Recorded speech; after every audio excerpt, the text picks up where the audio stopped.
Hi guys, and welcome back to the Bonsai-En YouTube channel. I'm Josh, and today we're going to be learning the 5 best techniques for bonsai beginners to learn. The best practice is to learn the specifics of the species you are caring for. Too many people put bonsai under a single banner. Stick around to learn the 5 best techniques for bonsai beginners to learn with early success for bonsai. Each species has its quirks and needs. For example, if you water a black pine too much, the needles will start to turn yellow, letting you know not to water as much, or a lack of nutrients. Whereas here in Australia, a lot of our natives can't get enough water. We keep them in trays of water so they can soak up what they need in between watering. It is really quite hard to teach bonsai under a single set of techniques and maintenance routines. That's why I have put together 5 simple things to learn about each species you own to further your success with those particular trees. Number 1, how much sun exposure? There are species that can't get enough sun and will soak up all that they can get. After all, this is how bonsai get their food and create sugars and starches. All bonsai will need some form of direct sunlight, but how much is enough and how much is too much? This comes down to the species you are growing. Junipers, for example, have hardier foliage against intense sun exposure and can take what you throw at it, as long as you keep up with watering and don't cook your roots in the pot. On the other hand, a Japanese maple has much more delicate leaves and they will burn fairly easily in the sunlight. So it's up to you to learn how much sun your tree can handle and what is the ideal amount for it to thrive. Number 2, how much water? Watering is the first thing we learn and the last thing we master. Much like the last point, each species handles water differently. Some trees have a high water mobility, while other trees don't. Some trees like to dry out a little between watering, while some like to have some moisture present.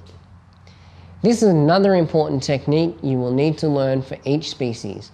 And remember, because one tree may need water, it doesn't mean every tree needs water. You need to check each individual tree. There are a few other factors that affect watering and the amount that is needed, including transpiration due to heat, transpiration due to wind, and the soil medium you are using. On top of learning the species, you will need to learn your environment and soil type to help you determine the perfect amount of water for your tree. We will cover transpiration in coming videos, so make sure you subscribe to be the first to know when they come out. Number 3, soil types. Learning soil types can be one of the best things you can learn for your bonsai tree, and its development and refinement. This subject is a massive rabbit hole, which we will cover in an in-depth video later. But let's cover why this is important to learn. Soil is the environment in which your bonsai will thrive or die. Having the right soil can be the difference between a bonsai that is just surviving or is thriving. When we talk about soil, we need to find the best way to create a balance between water and oxygen, and also need to consider what we are trying to achieve with our bonsai. If we are developing, we need a denser mix, which is usually more organic materials, such as pine bark, river sand, or just general potting mix. This will cause the roots to grow bigger, thicker, and elongate, causing the same effect on the tree. Once we move into the refinement stage, we want less elongation and less thickening, but we want more finer branching and ramification. This is where a coarser mix comes into place with inorganic materials, such as pumice, lava rock, and akadama. These components allow the roots to grow finer and bifurcate, causing the same effect on the tree. As I mentioned, we will cover this in an in-depth video later on, as the mixes and ratios you can use are affected by your time availability to water, your environment, or maybe what is even available to you in your area. Number 4, when to fertilise and what to fertilise with. Timing and strategy is important with fertiliser.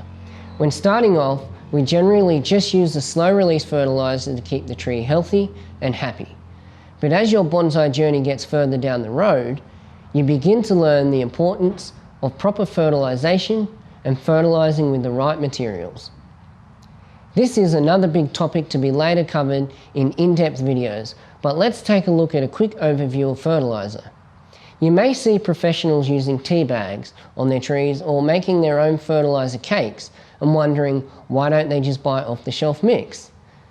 This is because different species in different stages of development or refinement require different doses and different ingredients to achieve the results required. You may be wanting to thicken or elongate branches, promote rapid root growth, or promote autumn colours. But none of these things are achieved with the same mix of fertiliser. This is why professionals make their own mixes and apply different ratios of nitrogen, phosphorus, and potassium to trees to get the results they require, which begins with the simple question: what am I trying to achieve? Number 5. How does the tree act in each season? We have 4 very unique seasons, and some places experience these seasons in a very different way. In Australia, we don't have very deep or cold winters in most parts, but we do experience very severe summers and heat. Knowing how your tree reacts in these different seasons is important, as you don't want to be applying the wrong technique at the wrong time. For example, if you were to make a large cut on a Japanese maple while it's pushing strong growth in the spring, your tree will bleed and lose its stored energy. It may survive 1 or even 2 years of this, but if you keep repeating this year after year, eventually your tree will weaken and die. Another example of this would be junipers prefer to be repotted as we move into the spring season, and we experience some light warmth, but don't like to be repotted in the summer when we experience the extreme heat, as the tree can't take up enough water to keep up with the rapid transpiration due to the weakened root system. With maples, we know that the window of opportunity to repot is as the leaves begin to open up, but not fully open. Depending on your tree and your environment, this could be the last few weeks of winter or the first few weeks into spring.